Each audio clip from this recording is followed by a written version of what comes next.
Hello, it's Joey. I'm making postcards today. These cute faux vintage postcards using affordable craft supplies. I'm using cheap cardstock to start with and distressing it with chalk, and I'm adding pretty little images to give it a vintage feel. I have a few new techniques to share today which are really fun and easy to do, and I'll do it step by step so you can enjoy using your supplies as well. These postcards are great for adding to a journal or sending to a special friend. How good would it feel to receive a pretty card like this? Hit that subscribe button now if you're also a junk journaling fan, and come and craft with me today. Let's make these vintage cards. The key protagonist in the play today is this large 12 by 12 pad of rather pretty papers, and this is an example of one of those pads of papers that you see, let me just show you properly, you see on a shelf or you see online and you think that's really lovely, I have to have it. And it was great value, so even more enticing to purchase this. And I've had it on my shelf for some time, beautiful marble, and I've been wondering how to use it. So today's project is a challenge, and we're going to see how we can use something which I thought was pretty at the time, but I found quite difficult to use, and the reason for that is it is very white in its core. So a lot of these colours are pretty pinks, but the background is white, and that makes it more difficult for some of our vintage style projects in particular. So what I'd like to do today is show you how I'm trying to meet the challenge of using this in a way that we can create something really pretty to put in our junk journals.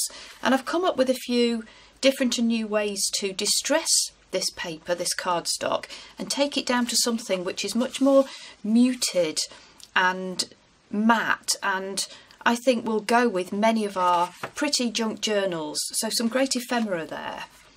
I'm also going to be using today some chalks, and not only will I show you how I use them, but I'm also going to cheat a bit and suggest some other affordable alternatives. So this was a very affordable pad. In the first instance, this was a £3 pad from a shop called The Works, and these are chalks that I've bought online on eBay. I'll show you a few other alternatives and we'll just walk through how you might use alternatives today. So I've got a rather old battered set of chalks here, the lid's falling off. The colours are great, so I'm going to use those in a way, all of these, to distress the papers and take them down a notch, and it's really easy. But I'm also going to show you some alternatives for using graveyard eyeshadows, and this is a little bit embarrassing, but please bear with me. In this challenge I'm going to use an affordable alternative to chalks in case you don't have them, and I'll show you how I can use those and how we can use them to play and to make really good use of older eyeshadows as a colouring tool, as a colouring medium.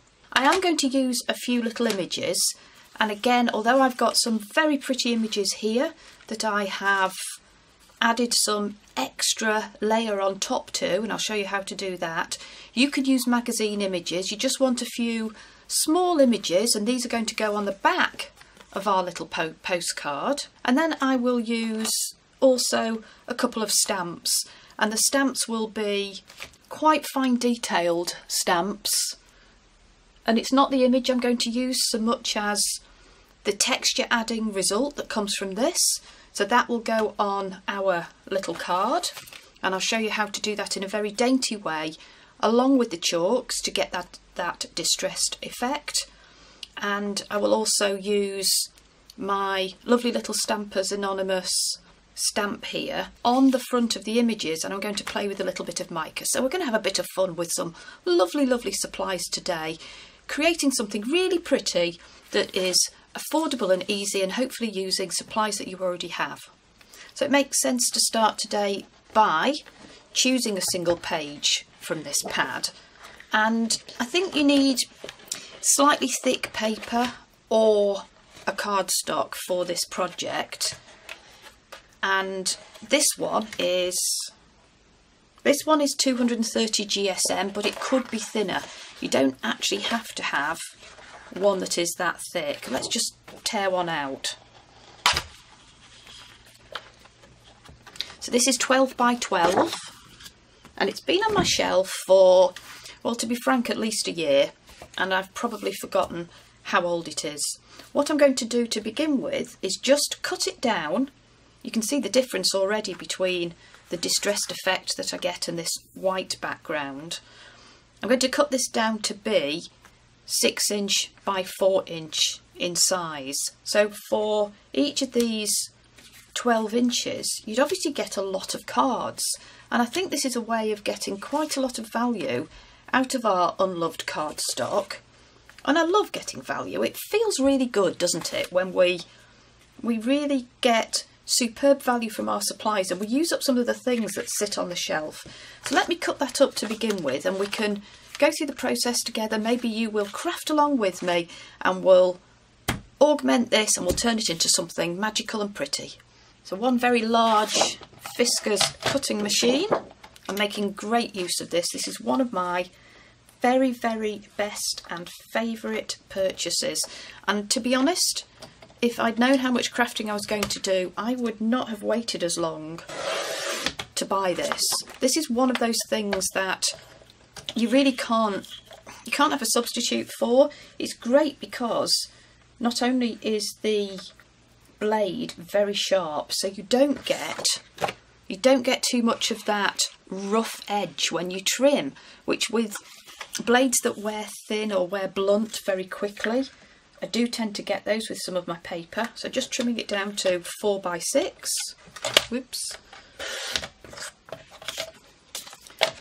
But it's also brilliant because it's got the sizes on. So there are these little place holders, these right angles with the names of the sizes of pieces of paper. And of course it's got both centimetres and inches. And although this is maybe incredibly basic information I'm sharing, I do think it's really important that we help everybody have a play at some of these projects. So I thought it'd be great to just, amongst us, share some of the knowledge we have. And that means not just me having a go at sharing what I know, I don't know it all, but maybe in the comments below, share the basics, share with everybody some of your top tips that help everybody get the most out of our crafting. The first thing I'm going to do is add chalk to the back of our little 6 by 4 inch piece of cardstock, and I'm going to be using this beautiful set of chalks in deep autumn colours. Couldn't you imagine using those in the autumn in some of our projects? And this is by a brand called All Night Media. I've had it for some time. I bought it on eBay. I find here in the UK you can get quite a lot of items in a more affordable way on eBay. It doesn't need to be brand new, and this has really served me well in lots of projects. I'm going to use some of these beautiful colours. There's a deep yellow ochre. I've actually got a red in here, so a russety red, an orange, a green, and a really deep brown that I'll be using as well. I'll show you just a couple of other of my supplies, because things that I pick up on eBay I just put in my drawers, and then I do think, how can I make best use of them? I love trying new things and just experimenting. These are slightly different shades, some beautiful browns here in the corner and greens with a little bit more of a blue hue in, so perhaps not so much our vintage junk journal colours, but these two definitely are. But they are stunning, aren't they? So these are crafty chalks, acid-free, non-toxic. They would be good for distressing the cardstock and taking that down as well. And some other supplies I've managed to pick up over the years. Again, nothing too expensive. I have these chalks that are all broken. Again, I got them second-hand. Gorgeous range of colours, so we could use those. Artistic Touches blending chalks. Absolutely love the range of colours, and I think it's quite exciting to think about all the different ways that we could use these. What I'm going to do is take a piece of foam, and this is foam from those sets of 10 that you can buy for children, and I've just cut a piece off, and I'm going to very simply take down and take some of the white out of the back of the index card using some of these chalks. So I will start with the deep brown, and at the edge, just with a bit of a circular motion,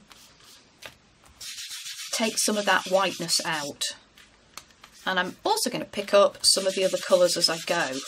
I'm probably sticking to the darker colours as I go around the outside, trying hard to blend it in.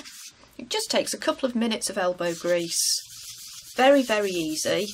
And you can imagine how many cards you could distress with chalks like this and how long they will last. So that's really good for our crafting budget if we can manage our budget and make our supplies go a long way. As we move into the centre, I'm just going to pick up a bit of a lighter colour, maybe an orange, and sweep away.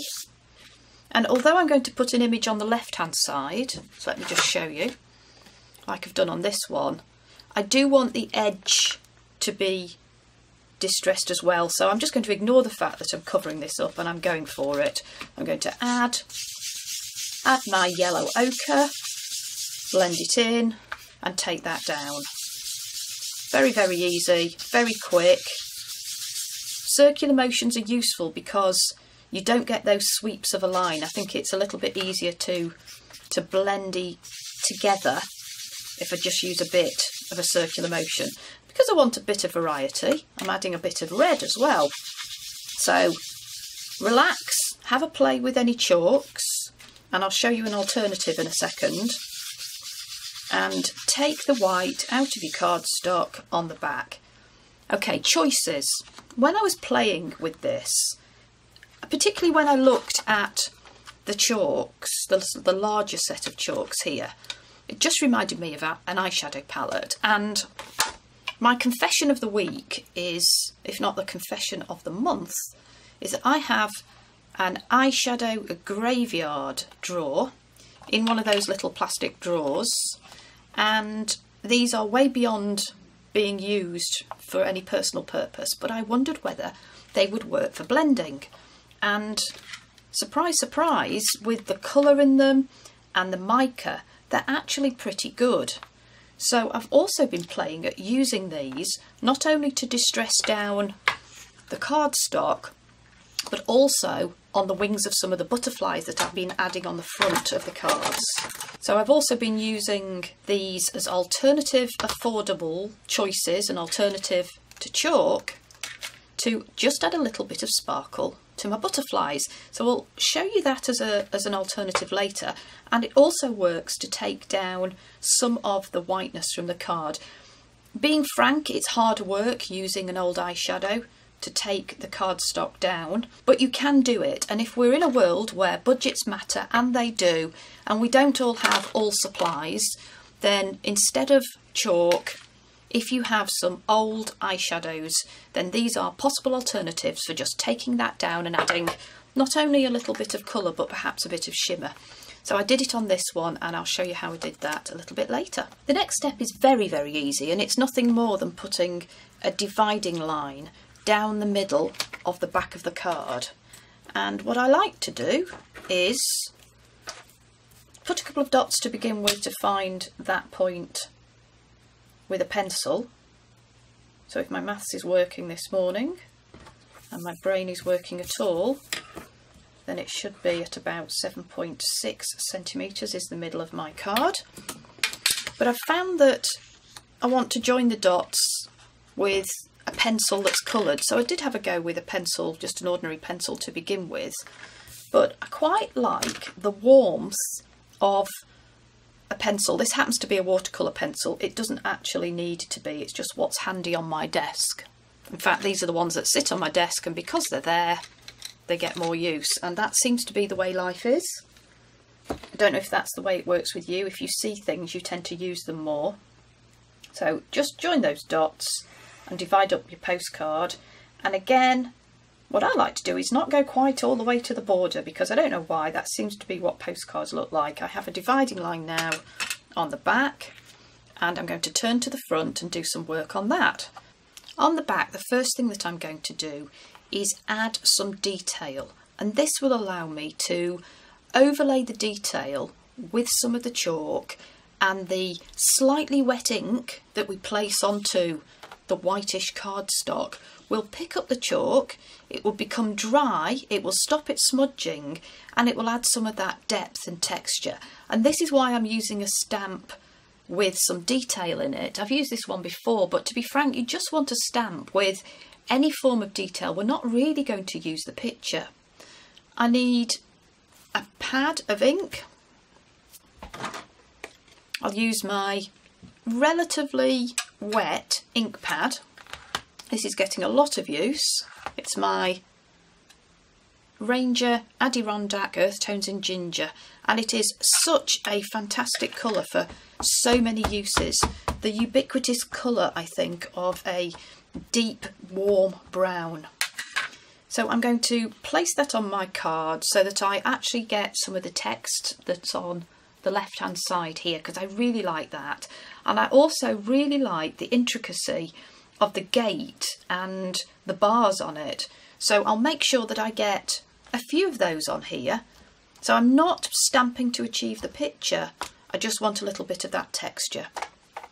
Really, any of your stamps will do, and it wouldn't be too bad if you don't have any stamps. You can miss this phase out, this step out, but I just think it adds something as we add up and build some of these layers. So I now want to add a bit more of that warmth, so I will go back to my chalks, and maybe just for the sake of illustration I should have a go with some of the other colours as well. So just as I did before, I'm starting with the deeper, darker browns at the edges, because when we look at distressed and aged papers, I think naturally we think about those edges being deeper and darker. When I've used old book pages in some of my other projects, when I've been collaging, for example, I've looked on my shelf for some of those older books that have got the yellowing at the edges.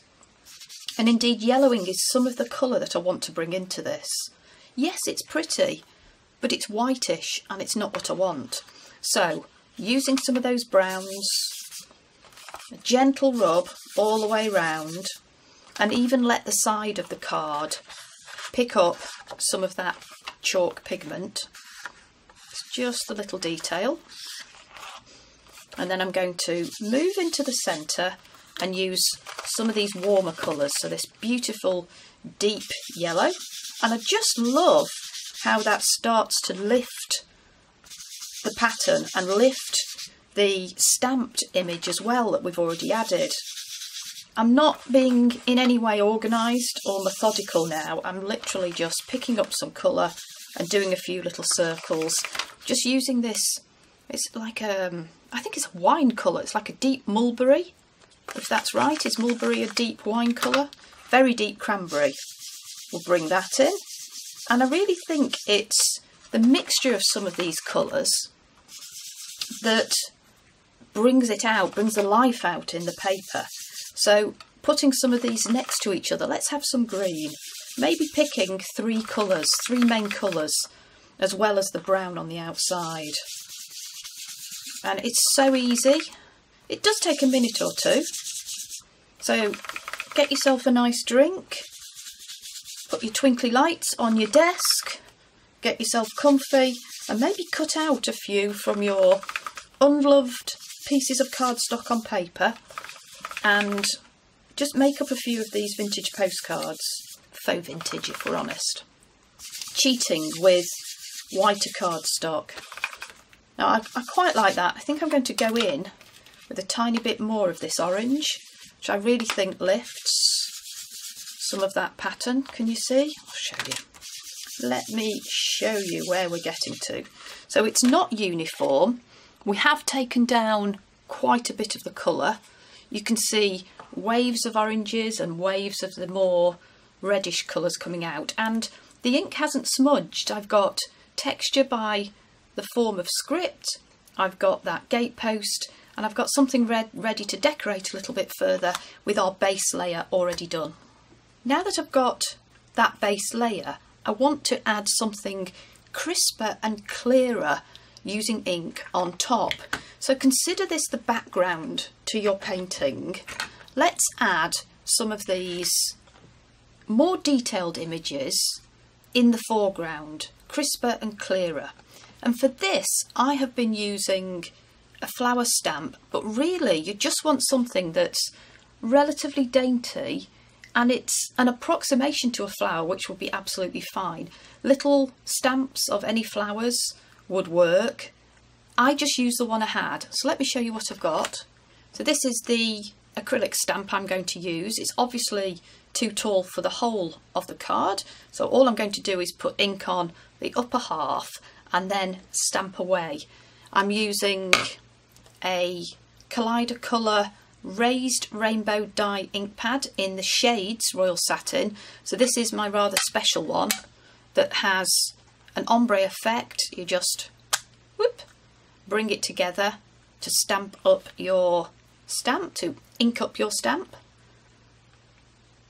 And I'm going to stamp on my card in a particular way. So I like to try and explain why I'm doing what I'm doing. So with this, I am stamping right at the edge to begin with. So I'm making sure that my image actually falls halfway off when I stamp on it. Let me explain what I mean by that. So I've stamped the image so that the little sprig here has part of the edge of the image falling off. And I've done the same over here, and it's just giving that sense that there is a boundary to this and there's maybe something fun and interesting going on either side. And what we've got is a peephole to see into a little portion of this world, and it helps with framing this as a picture as well. Well, that's what I think anyway. So I'm going to make sure when I stamp that I get some of the variated colours on here. So some of the ink in this ink pad is red, and I really like that. I'm going to make sure that I get some of that red coming through. And the other tip I've got is use different heights. Add your little pretty flower stamp onto here so that you get differing heights across the image. In fact, what I've found works quite well. Let's just ink this up again. I want some red at the top. I want red to feature in my image, and I have red in this little bit of foam at the top. I'm going to make sure that I get just a bit more density to the sides, and that the stamping I do down here in the middle has lower, shorter flowers. So there's almost a line of sight that's a bit of an arc. So a bit more to the right, a bit more to the left, higher, denser, more packed, and just a little bit less. I feel I need a little bit more here, so I'm going to go back in one more time. And I think the key to this is not to put too much on. I want that red at the top, so I'll just stamp that there, press that in. Variable heights, differing heights, and I'm lucky because this is an ombre ink pad, so I'm getting different colours. Careful not to overdo it, but I really like the red coming through because I've got on this ink pad like deeper, darker, purpley colours, deep dark blues, but I'm really loving these reds that are shining through. So now I've got another layer and it's looking really interesting, very inviting. There's a curious factor, I think, that starts to appear. What it needs is some kind of border, and choose what materials you have to do this with. You might have another deeper, darker ink pad. I'm going to use my product du jour, my paint sticks, so you could use some kind of paint. I'm going to grab my water and add a very tiny bit, a very light coating of my dark brown around the edge. These are so useful in my crafting, and it's become one of those things I don't know how I did without. Do you have a product where you just become obsessed with it and you use it and use it and use it? This is it at the moment. I want it to be something that I share with you because I just love the effect you can get and how easy it is. They are paint sticks from the brand Little Brian. They're on Amazon. I have no relationship with them whatsoever, but I've just been having a lot of fun, particularly for making ephemera that is more vintage, because it's easy to bring some of those browns and oranges and golds in. So this is the orange metallic stick, and I'm just going to go around with my finger and blend it out a bit. Maybe add a tiny bit more. It's absolutely gorgeous, the effect it gives. Love it, love it, love it. I've dried off the edge with my heat gun, and I don't know if you can pick up on the camera, if you can see now, just some of that twinkle of the gold, this metallic paint stick, and also just a little bit of the darker shade, giving a border to our picture. I want to add a dot and a dash border now, just to finalise that boundary. I thought I'd have a play with a new toy that has arrived. So this is a set of 60 gel pens, which I feel is really, really handy to have because it has all these colours. And I have used my gel pens an awful lot, and I do find that some of the colours I use and use and use. Ooh, ooh, ooh, ooh. Oh, I can't wait to use these. What have we got? We've got some more vivid shades, black and brown. We've got neons, we've got pastels, really bright colours, all sorts in here to play with. I think we have metallics. I need the black one. Let me just steal one of those. 60 vivid colours, acid free, non-toxic. There's a little chart on the back. 17 glitter, 11 metallic, 10 neon, 9 pastel, 6 rainbow, 4 glitter neon, that sounds interesting, and 3 classic. I will be having a play with these a lot more, I think. Using the black, probably the most commonly used one. And I'm going to add a dot and a dash line all the way round.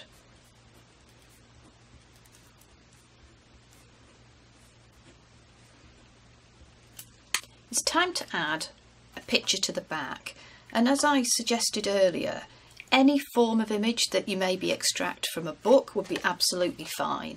And I've been playing with some absolutely stunning images from, this is a digi from Artie Mays, and I have stamped it and added some texture again using mica powder. And again, I'm going to show you a little trick for doing that as well. So these are some of the images that I've been absolutely loving cutting out and stamping and adding the mica to.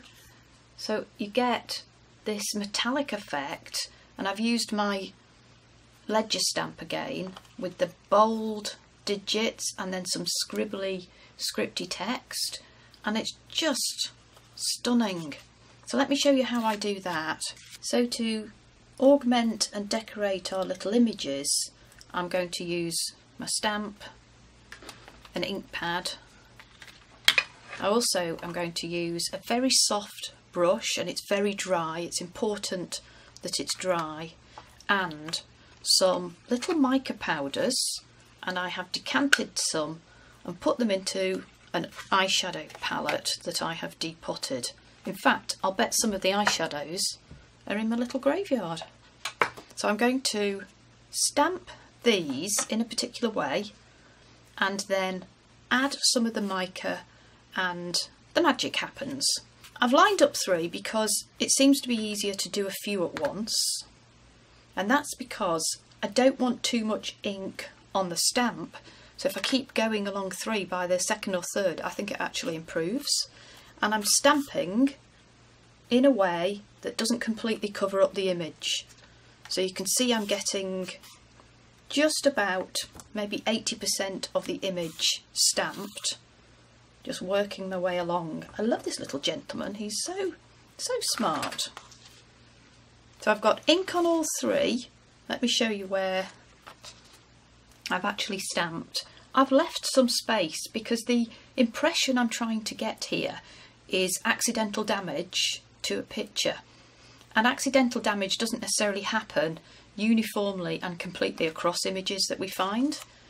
So I now have 3 with ink stamped on, and I'm going to pick one of my colours, picking up the tiniest amount, and let's do this lady. I'm going to take circular motions and just very, very gently distribute that mica powder over the image. And you really don't need very much at all. In fact, less is more, because if you add too much, you start to adjust the colour of the picture as opposed to letting the ink pick up the mica powder, which is really what I'm trying to do. Let me try another one and I'll show you a close-up. So this one I've just done using a beautiful copper shade, and it really does sit with that family of vintage colours, and I think it's not only is it so much fun, but it adds something. With my lady here, I can see a little bit of purples coming through in the image, so I'm going to pick up, do I have any left? Some of the purple, which I've clearly used a lot of, and I'm going to add, in fact, now let me fill that up. I'll dig into the box and just pick one out. You've got to not worry too much about getting mica on your hands when you play with this. Why don't we pick a, ooh, lovely iris purple. So it's an Arteza set that I've also used many times now when I make my mica spray, which is in a spray bottle. So I make this up and I spray this onto many things. Might use that later. Let's just decant a little bit of this. And miracles do happen. I was even able to find the little spoon that comes with the set. Let's put that in there. This is all I do. How much fun. Just because we're over the age of 18 doesn't mean we can't have ridiculous amounts of fun when we play with our supplies. Isn't that what it's about? Let's pick up some of that purple and dust that on. I do feel that some of the colours work better than others, and some of the colours work better on some backgrounds than others. So I like the effect the purple's giving me at the top of the image where there is more purple in the background. I'm just going to cheekily steal some of my gold here and add it down here, so nothing to stop you playing with mixing them up. And while we're at it, let's just finish him off with a little bit of gold, and using the side of the brush helps. Just spread it out super thinly, and now we have 3 little images. How quick was that? With a bit of shimmer, a bit of a distress that we've given to them in the form of that stamp, and then this shimmery shine, which I just really like. So I'm going to add one of the images to the back of the postcard. I think I'll pick this one, and I need a bit of a firm glue, so not a watery glue, on the back of the image. I don't want ripples in my image on the back of this faux vintage postcard. I'll use my very sticky glue stick, not the easiest thing to say, and I'll put that on the left hand side.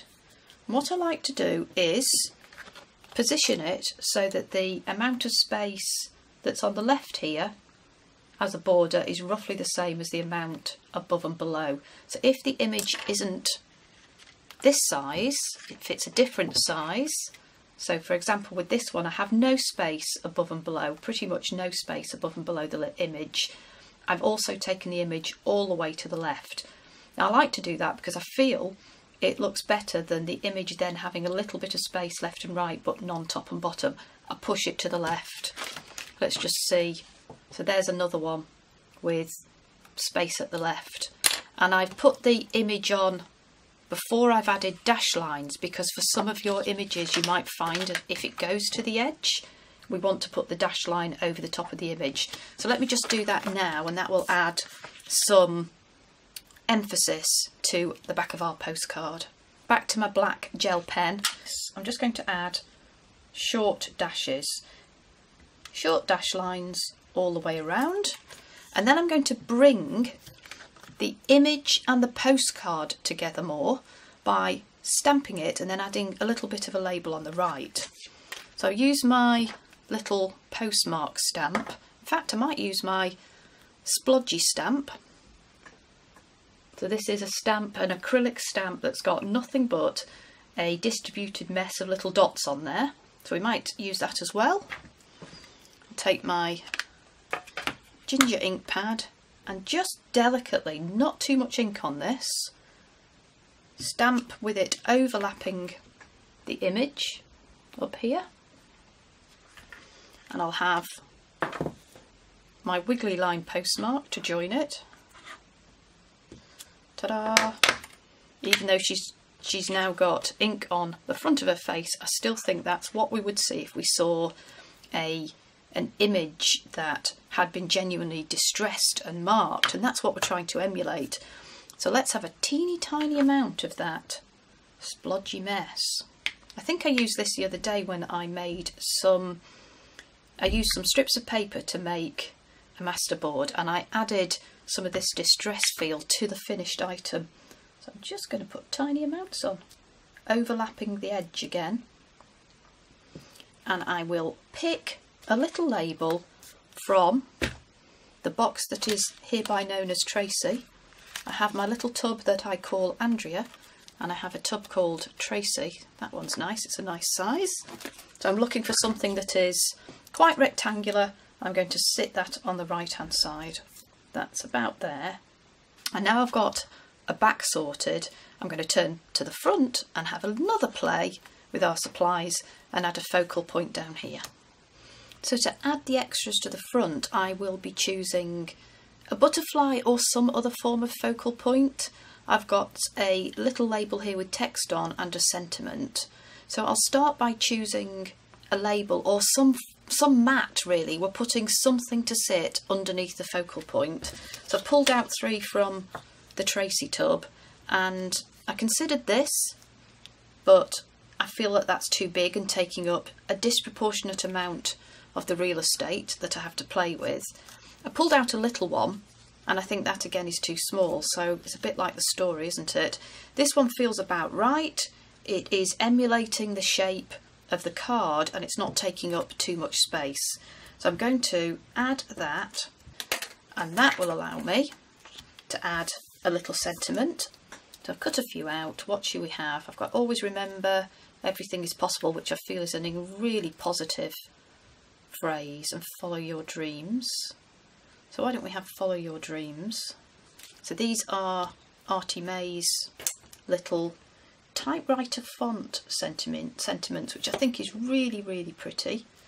And I'm playing the layering game, so that will go on top and overlap by a little bit to the right hand side. Whoops. So that will overlap just over here, so we've got that sense of layering. And I chose a label with browns in it because I'm playing along with the vintage colours, and you can see the beautiful black and white font, the type font, which I think is working really well. And then we want one more image on top of here. So what works well, I think, are butterflies. I've cut a couple out. That's a nice one. There's another one, a nice one. These are Artie May's. I really like these because of the teal in them.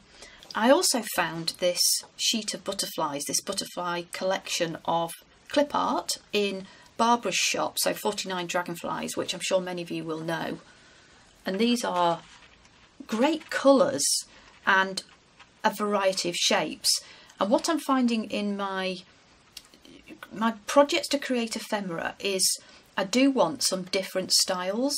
I want some different colours, maybe in a certain palette, and I want them to feel relatively natural, but I want to be able to pick and choose the shape. And by shape I mean sometimes I want ones with more pointiness at the bottom, sometimes I want ones that have got that sense of dimension width-wise, sometimes I want the drama of this little chap down here that's got more of a tiger pattern.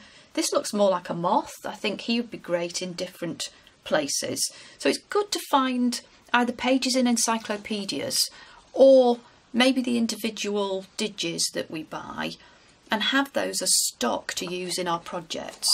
Let's just pick one. I've cut one out. It's bold and black, and in fact I think that works okay with the brown and the black that we have behind. And I want to show you how I've been using the eyeshadow drawer. So I have taken one of these little foam dibbers. In fact this foam dibber is out of this chalk set, And what I want to do to this little chappy is in particular take out the whiteness of the paper that is the border, and it's a border of white because I don't spend the time going so close to the item that it takes me forever to cut it out. My patience does not last that long. So I'm just going to pick something from my tub of items to be used, and any of these with mica in seem to work. I'm going to add something of a special layer to the wings, and I find that it's easiest if I put my hands down and just drag out. And what it's doing is it's adding that kind of dusting that you see when you stop a butterfly in the summer and you see that little bit of sparkly dust on their wings.